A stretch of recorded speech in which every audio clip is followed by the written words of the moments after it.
Hello दोस्तों, तो आज की इस वीडियो में मैं सोल लैंड 2 की आगे की नॉवेल को कंटिन्यू करने वाला हूँ। और हाँ, अगर आपने अभी तक इसके पिछले पार्ट को नहीं देखा है तो अगर आप लोगों ने मिस किया है तो मैं उसका लिंक को डिस्क्रिप्शन और कमेंट में दे दूंगी, तो आप लोग वहां जाकर चेक करके देख लेना। इस एपिसोड की शुरुआत में हम देखते हैं जैसे ही बैटल शुरू होता है तो वांग कीवा काफी ज्यादा खतरनाक तरीके से अपने गोल्डन ड्रैगन स्पीयर को थ्रो करके इन लोगों के ऊपर अटैक कर देती है। और इस चीज को देख कर यह मोटू मन में कहता है, यहाँ तक कि तो इसने मैच के शुरू होते ही अपने वेपन से हमारे ऊपर अटैक कर दिया। आखिर ये इसकी किस तरीके की रणनीति है। और फिर ये बंदा तुरंत ही एक काफी स्ट्रांग शील्ड को समन कर लेता है। और इस चीज को देख के जया होंग चन खुश होते हुए मन में कहता है, वैसे तो कू के पास सिर्फ 5 ही रिंग्स हैं, लेकिन इसके पास जो ये सेकंड शील्ड है ये असल में एक 6th रैंक का सोल टूल है। और इसकी जो मोटाई है वो 1 फुट की है, जबकि 1000 पाउंड्स का इसका वजन है, जिस वजह से इस टूल को वांग कीवा के ब्रूटल अटैक्स के खिलाफ इस्तेमाल किया जा सकता है।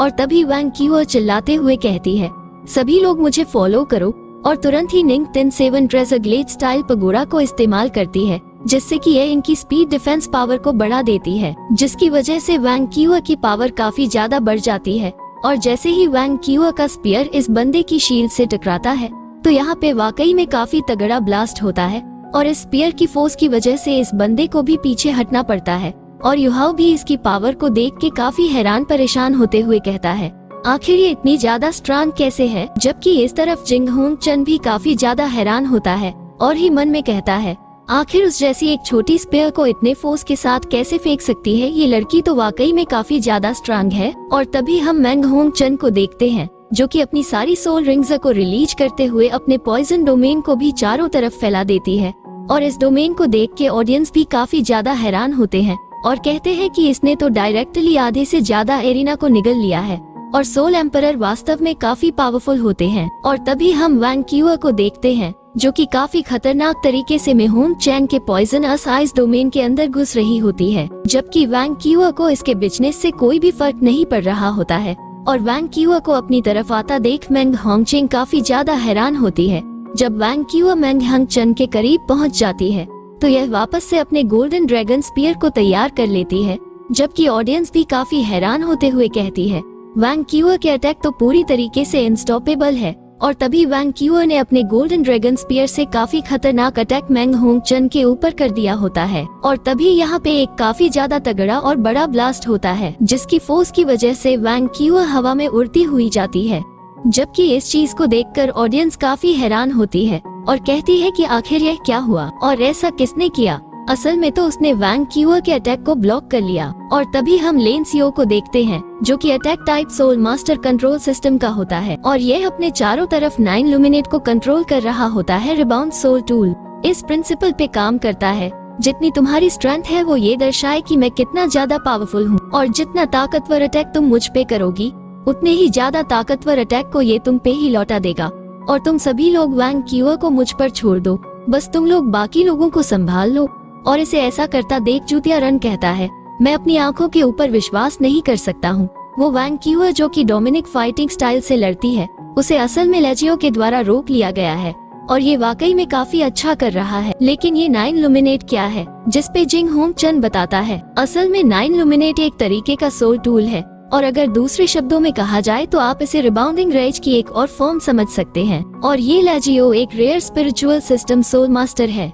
और अगर इसके फादर ने एक स्पेशल सोल टूल को नहीं बनाया होता, इसके बचपन में मुझे डर है कि यह किसी से अभी लड़ भी नहीं पाता। जिस पर जूती आरन कहता है, यह वाकई में काफी हैरान कर देने वाली बात है। ये सिर्फ एक ही तरीके के सोल टूल को कल्टिवेट करने से इस लेवल तक पहुंच गया है। और तभी हम देखते हैं कि इन 9 लुमिनेट ने वांग कीवा को चारों तरफ से घेर रखा होता है। और जैसे ही वांग कीवा इनके ऊपर अटैक करती है तो यह इसके अटैक पावर को एब्जॉर्ब कर लेते हैं। इसके बाद ये वापस से काउंटर में उसी अटैक से वांग कीवा के ऊपर अटैक कर देते हैं, जिसकी वजह से वांग कीवा को पीछे हटना पड़ता है। और ये बंदा वाकई में काफी बेहतरीन तरीके से वांग कीवा को फेस कर रहा होता है। जबकि इस सिचुएशन को देख के युहाओ मन में कहता है, वांग कीवा लगातार सनमून की स्क्वाड से दूर होती जा रही है, शायद इस तरीके से बाकी के मेंबर्स खतरे में पड़ जाएंगे। जबकि इस तरफ सियो होंग चन मुस्कुरा रहा होता है और तभी ये अपनी सारी सोल रिंग्स को रिलीज कर देता है, जिसके बाद यह अपनी गोल्डन पावर की मदद से काफी सारे सोल कैनन्स को क्रिएट कर लेता है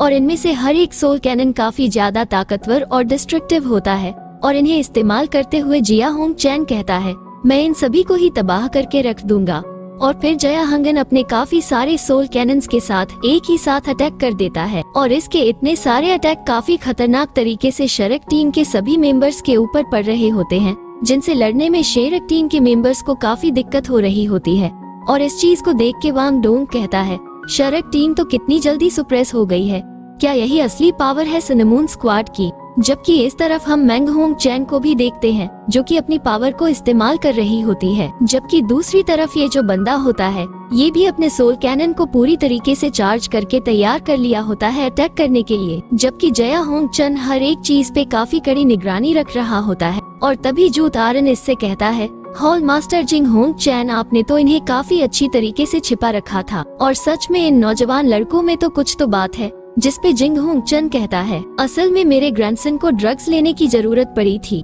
जिससे कि वो लेवल 70 पे ब्रेक थ्रू कर सके। हालांकि इसकी वजह से उसके फ्यूचर कल्टिवेशन काफी ज्यादा हार्ड हो गया है। जिस पर जती आरन कहता है, इसकी फाइटिंग स्पीड तो वाकई में तारीफ के काबिल है और अगर यह इससे कंट्री की ग्लोरी ला रहा है तो ये कीमत कोई बड़ी चीज नहीं है और इससे कोई भी फर्क नहीं पड़ता है कि सिनेमून की स्क्वाड किस अचीवमेंट को हासिल करती है, लेकिन तब भी वह हमारे एम्पायर का एक काफी स्ट्रांग पिलर रहेगा। और इस चीज को सुन के जया होंग चन खुश होते हुए मन में कहता है, इसने बिल्कुल सही कहा और यह सुन के काफी अच्छू लगा। जबकि इस तरफ हम मैंग होंग चेन को देखते हैं जो कि अपनी स्वट्स को लेकर काफी खतरनाक तरीके से आगे की तरफ बढ़ रही होती है और इस वजह से दाई हुबिंग काफी हैरान परेशान होते हुए कहता है, वर्मियन आइस डॉट का जो पॉइजन है उसने एरिना को पूरी तरीके से कवर कर लिया है, इसलिए सभी लोग अपनी अपनी शील्ड्स को ओपन कर लो। और इस चीज को सुनते ही सभी लोग अपनी इनविजिबल शील्ड को एक्टिवेट कर लेते हैं और इन्हें ऐसा करते देख युहाओ कहता है, ये तो आइसोलेशन सोल टूल है। ऐसा लगता है कि एकेडमी इस चीज के लिए पहले से ही तैयार थी, लेकिन इसे बनाए रखने के लिए इन लोगों की काफी ज्यादा सोल पावर खर्च हो जाएगी। जबकि इस तरफ वांग क्यूओ ने किसी प्लान को सोच लिया होता है और उसी के तहत ये शांति से चुपचाप खड़ी हो जाती है और इसे ऐसे शांति से खड़े देख के मैंग होंग चैन इसे देखा नहीं जाता है और ये तुरंत ही अपनी स्वॉर्ड को लेके इसकी तरफ बढ़ने लगती है और मन में कहती है, आखिर ये लड़कियों नहीं रही है और ऐसी सिचुएशन में होने के बावजूद भी तुम इतनी अकड़ दिखा रही हो। जबकि सिर्फ जिया होंग चैन मैंग होंग चैन को केयरफुल रहने के लिए कह रहा होता है, लेकिन तभी ये जो बंदा होता है ये टाइम के साथ थोड़ी सी छेड़छाड़ करता है और इसके अलावा शायद किसी और मेंटल एबिलिटी को भी इस्तेमाल करता है, जिसकी वजह से लेन सियाबो का सिर थोड़ा सा चकरा जाता है और इसके ध्यान के भटक जाने की वजह से इसके जो 9 लुमिनेट होते हैं वो भी ढंग से काम करना बंद कर देते हैं। और तभी वांग क्यूओ इस मौके का फायदा उठा के काफी तेजी से आगे की तरफ बढ़ने लगती है और इसे इतनी खतरनाक तरीके से आगे बढ़ता देख मैंग होंग चन थोड़ी सी परेशान होती है,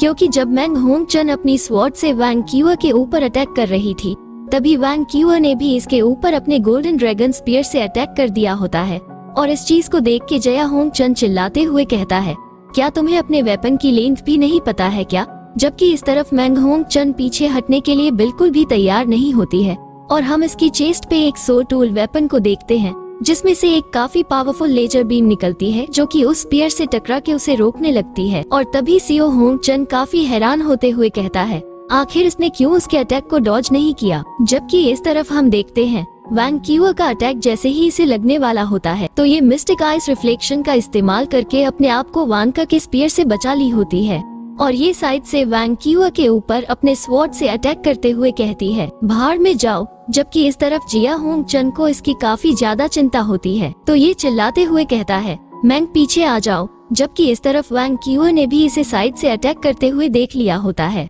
और ये तुरंत ही अपने गोल्डन ड्रैगन स्पीयर से अटैक करने लगती है और इसे ऐसा करता देख मैंग और भी गुस्से में अटैक करते हुए कहती है, तुमने मुझे कुछ ज्यादा ही अंडर एस्टिमेट कर दिया है और अब इसे अवॉइड करने का कोई भी रास्ता नहीं है। और वैसे तो तुम्हारा वेपन मेरे वेपन से कहीं ज्यादा लंबा है, लेकिन मेरी जो स्वर्ड है वो तुम्हारे स्फीयर से कहीं ज्यादा तेज है। और इतना मन में कहे कि ये तुरंत ही आइस ब्लेड क्रॉसले से अटैक कर देती है, लेकिन इसके इतने खतरनाक अटैक करने के बावजूद भी वांग क्यूओ को बस थोड़ी सी ही खरोंच आती है और इस चीज की वजह से मैंग होंग चन काफी ज्यादा हैरान होती है और ये मन में कहती है, क्या मेरा अटैक ने बिल्कुल भी काम नहीं किया। जबकि इस तरफ वांग क्यूओ काफी खतरनाक तरीके से इसे देखने लगती है और फिर यह अपनी 4th soul skill golden dragon exploded और 6th soul skill golden dragon blood shot का इस्तेमाल करके यह अपने स्पीयर से काफी खतरनाक तरीके से मेंग होंग चैन को हिट करती है, जिसकी वजह से मेंग होंग चैन काफी बुरी तरीके से उड़ते हुए जाके प्रोटेक्शन शील्ड पे काफी जोर से जाके भिड़ती है। और इस सीन को देख के जया होंग चैन और जिंग होंग चैन इन दोनों के ही काफी तगड़े वाले होश उड़ गए होते हैं।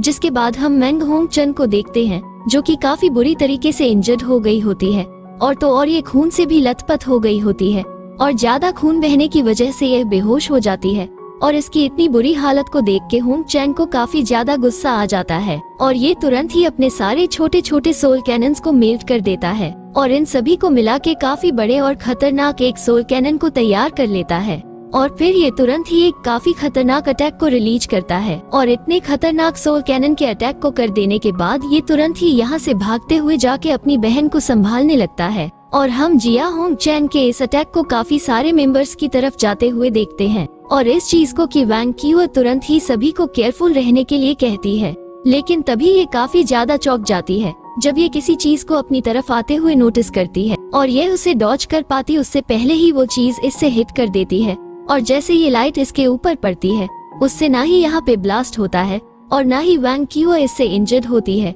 लेकिन जैसे ही इस लाइट का असर होता है तो वांग क्यूअर के जो नीले गुलाबी बाल थे वो काफी तेजी से सफेद होने लगते हैं और इसकी बॉडी भी काफी बुरी तरीके से कांपने लगती है, जिसकी वजह से ये तुरंत ही अपने घुटने पे आ जाती है और यह अपनी ऐसी हालत को होते हुए देख के मन में कहती है आखिर अचानक से यह क्या हो रहा है और मैंने जो अपने हाथ के अंदर गोल्डन ड्रैगन स्फीयर को थाम रखा है ये भी कितना ज्यादा भारी हो गया है। और तभी हम वांग क्यूअर के हाथ को देखते हैं जहाँ की स्किन काफी ज्यादा ढीली हो गई होती है, मतलब कि एक तरीके से इस अटैक की वजह से वांग क्यूअर बूढ़ी हो गई होती है। और इस चीज को देख के सभी लोग को काफी ज्यादा हैरान होते हैं और दंग रह जाते हैं और कहते हैं मैंने आज से पहले कभी भी इस तरीके के अटैक को नहीं देखा है और आखिर ये किस तरीके का सोल टूल है। जबकि इस अटैक को जिस बंदे ने किया होता है वो काफी ज्यादा खुश हो रहा होता है और ये चिल्लाते हुए कहता है ये एक 7th लेवल का सोल टूल है जिसे वर्चस होल के द्वारा पर्सनली मेरे लिए बनाया गया है और इसे सेनेस रे कहते हैं। और एक बारी जो इसका अटैक किसी पे हो जाता है तो उसकी बॉडी के अंदर जो वाइटल फोर्स होती है वो काफी तेजी से इवेपोरेट होने लगती है, जिसकी वजह से उसकी बॉडी की जो एज होती है वो काफी तेजी से बढ़ने लगती है। और अगर टारगेट की वाइटल फोर्स अच्छी खासी स्ट्रांग नहीं हुई तो वो तुरंत ही मारा जाएगा। और वांग क्यूअर की ऐसी हालत को देख के एक बंदा कहता है वांग क्यूअर बस एक कदम दूर ही है अपनी मौत से, और इतना कह के ये काफी जोर जोर से हंसने लगता है। जबकि वांग क्यूअर की ऐसी हालत को देख के दाई हुबिंग को काफी तगड़ा वाला शौक लगता है और इसे अब काफी ज्यादा चिंता भी हो रही होती है और ये चिल्लाते हुए कहता है कैप्टन। और फिर ये तुरंत ही जल्दी से जुलू के पास जाता है और उसे अपनी बाहों में भर लेता है, जिसके बाद ये दोनों मार्शल सोल फ्यूजन टेक्निक का इस्तेमाल करते हैं, जिसकी वजह से ये दोनों ही एक कॉफी बड़े और खूखर टाइगर में बदल जाते हैं। और फिर ये तुरंत ही उस शीर वाले बंदे को हिट करके दूर फेंक देता है जो लेंज आबू होता है। वो तुरंत ही इसके ऊपर अपनी 9 लुमिनेट से अटैक कर देता है जो कि इसे काफी जोर से हिट कर रही होती है, जिसकी वजह से दाई हुबिंग को काफी ज्यादा दर्द हो रहा होता है। लेकिन तब भी यह आगे बढ़ने से नहीं रुकता है और ये काफी गुस्से में अपने क्लो से उस बंदे के ऊपर अटैक कर देता है जिसने वांग क्यूआईवे के ऊपर उस कैनन से अटैक किया था। इसकी वजह से वांग क्यूआईवे की ऐसी हालत हो गई है, इसलिए दाई हुबिन अपने पंजे के नीचे इसे दबा के मार डालता है और इस वजह से लेंज आप को भी गुस्सा आ जाता है और ये तुरंत ही इसके ऊपर काफी खतरनाक तरीके से अटैक करना शुरू कर देता है। और इसी के साथ हमारा एपिसोड यहीं पर एंड हो जाता है। यदि अगर आप लोगों को वीडियो थोड़ा सा भी अच्छा लगा हो, लाइक शेयर सब्सक्राइब दबा के करना और हाँ कमेंट करके बताना कि वीडियो कैसे लगा, अच्छा लगा हो। इंतजार करना, मिलते हैं अगले वीडियो में।